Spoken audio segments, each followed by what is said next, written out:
对吗？我我像中文吗？我姓中国人啊，没，我只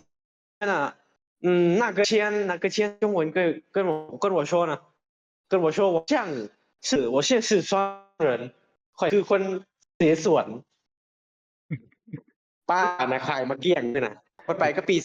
2คนไปก็ปี 2นะไปกับมันผู้หญิงปี 2แล้วมันสิซื้อมาเกลี้ยงกันแล้วป้าอ่าอ่านะฮะเราผัดบ่อส่วนล้มส่วนกูล้มเลยแล้วว่าอย่างเงี้ยนี่แหละแต่จับใจความได้ก็คือแบบเสียส่วนนี่นะเสียส่วนแล้วเมื่อเราคุณรุธามัน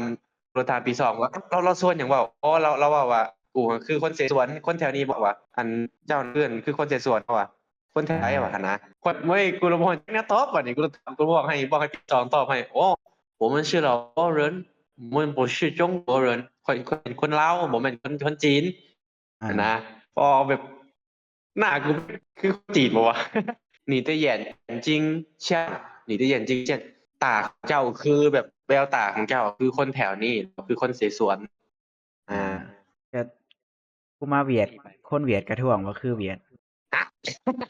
กูลมภาษาลาวกันแหละเขายังบ่ได้คิดว่าเป็นคนลาวเขาคิดว่าเป็นคนเวียดแมนแต่ว่าเป็นเวียดชนเผ่า